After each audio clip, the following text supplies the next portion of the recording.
जय जगन्नाथ आपण मानकु मोर प्रगति पथे ओडिया यूट्यूब चैनल तरफ स्वागत जनाऊँगी। बंधुगण वर्तमान मु जगन्नाथंकर विभिन्न दिग उपरे गोटे गोटे आलोचना करुच्ची। आज जगन्नाथंकर महाप्रसाद उपरे मु किछि कहबाकू जाउची। जय जगन्नाथ। विश्व रे जेते देवादेवी मंदिर अच्छी सबु मंदिर भोग को प्रसाद बोली कह जाए, किंतु पुरी जगन्नाथ मंदिर प्रसाद को महाप्रसाद बोली कह जाए। यह महाप्रसाद अति अनन्य और यार व्यवहार आर रोषेई बड़ चित्ताकर्षक। जे प्रभुंकर महाप्रसाद जो प्रक्रिया रे प्रस्तुत करा जाए ताहा अनन्य और आश्चर्यजनक। चुली उपरे माटी पात्र को गोटिए पर गोटिए रखी खाद्य प्रस्तुत करा जाए। बंधुगण आपण माने सुनी आश्चर्य हेबे।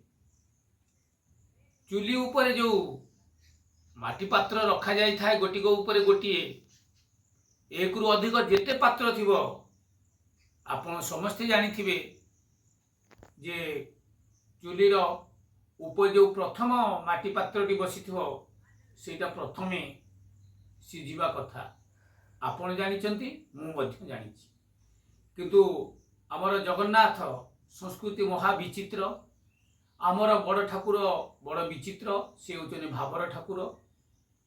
किंतु जगन्नाथ पाखरे जो चुली उपरे जो महाप्रसाद प्रस्तुत हुए माटी पात्र सर्वोच्च चुलीर सर्वोच्च रही माटी पात्र प्रथमे सिझी थाए, आउ सभा शेष चुली उपरे बसी माटी पात्र सिझी थाए।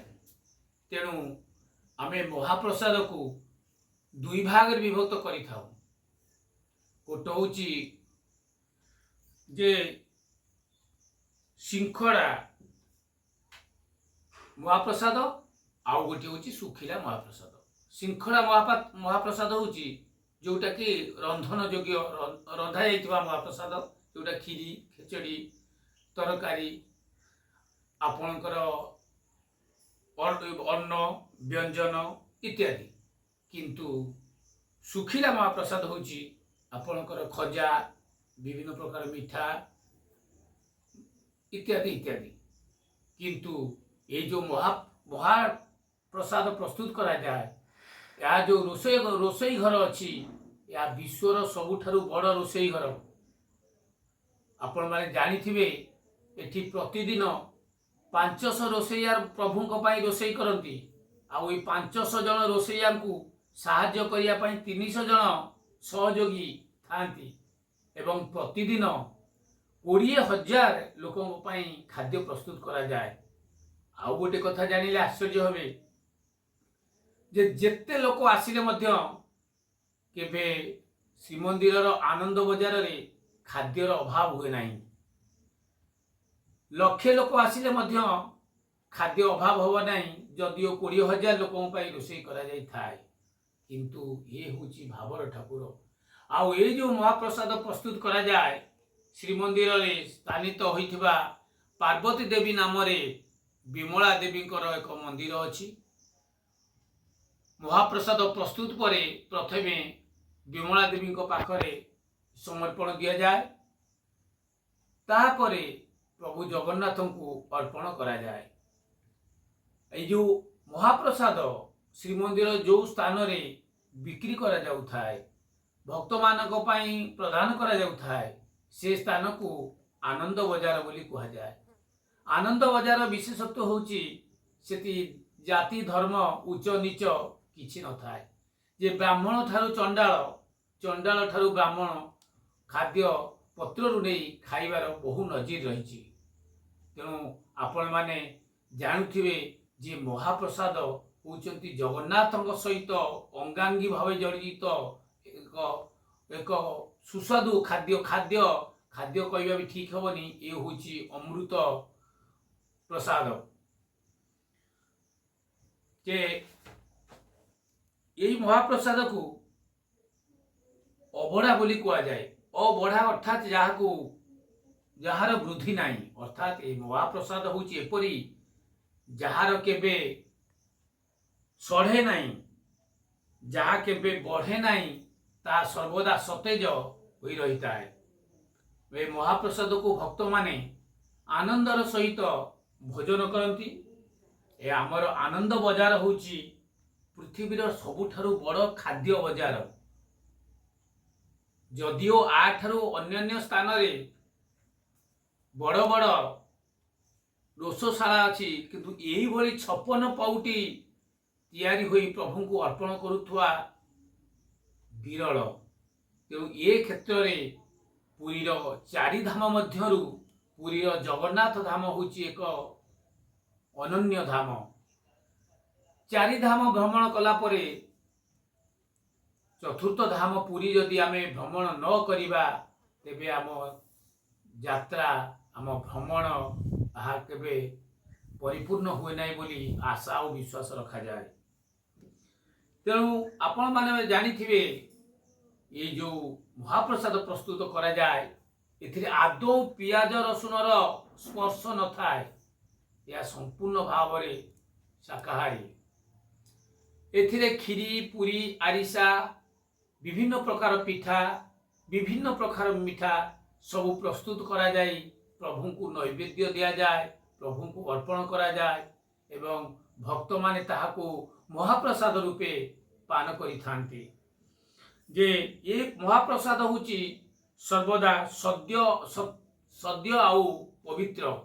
यह केबे उच्चिष्ट हुए नहीं अर्थात केबे अहिठा हुए नहीं। ये महाप्रसाद को आमे खाइला परे हाथ धोइबार आवश्यकता मध्य न थाए। आमे याको मुंड उपरे कौन करे निज मुंडरे आमे याको पोछि दियंती। तेणु ये होची आम जगन्नाथ संस्कृतिर महान एक निदर्शन। तेणु महाप्रसाद को आमे मृत्युबय समय रे जे आसन्न मृत्यु मुखरे उपनीत तांको पार्टी आमे महाप्रसाद देई थांती। कारण तांकर स्वर्ग प्राप्ति हबो वैकुंठ प्राप्ति हबो एवं से मोक्ष प्राप्ति हेबे बोली आमर जे आशा और विश्वास रही थाए। तेणु जगन्नाथक पाखरे ये जो अमृत मणई हुए जो अमृत मणई हुए ता जगन्नाथंकर होची श्रेष्ठ आशीर्वाद जा भक्त मानक पई अमृत तुल्य। जे भक्त पान करी आनंदित होती। जे सारा विश्वरु भक्त माने छुटी आसी पुरी को एवं पुरी आनंद बजार रे से माने आनंद रे महाप्रसाद सेवन करी पुणी प्रत्यावर्तन करी जानती। ये महाप्रसाद गुण अलौकिक आपण माने ताहा आगरू जानी सारिलेनी। तेणु आज मु आपण मानकु यही शेष रे गोटे पद कहिबी। आपण माने जदि पुरी की आसुचंती आपण माने जदि जगन्नाथଙ୍କ दर्शन आसुचंती निश्चित भाव में आनंद बजार रे पाद देबे आनंद बजार आनंद लाभ करिवे एवं आउ गोटे प्रभुंकर आउ गोटे अलौकिक जिनिस अच्छी जहाँ को आम कहवा टंक पानी। से टंक पानी मध्य आपण सेवन करने आवश्यक। कारण से टंक पानी महत्व एपरी आपण सारा विश्व रे जोटी खोजिबे पाइबेनी। निजे मध्य प्रस्तुत कले से बड़ी हेब नहीं। तार स्वतंत्र गोटे स्वाद थाए स्वतंत्र गोटे बास्ना थाए जहाँकि महाप्रसाद बास्ना तुल्य ताहा मध्य सेही आनंद बजार निकट में मिली थाए। तेणु भक्तगण आपण माने समस्ते प्रभु जगन्नाथंकर महाप्रसाद सेवन करिवार सौभाग्य प्राप्ति होंतु।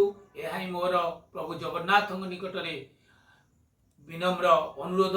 आपण माने सकुशले भलरे थांतु सपरिवार आसी महाप्रसाद सेवन करंतु। पूरी माटी रे निजको गौरवान्वित मन करंतु।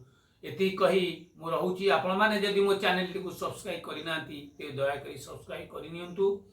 एतिके रहूची आपण मान मो तरफ अशेष अशेष धन्यवाद। नमस्कार।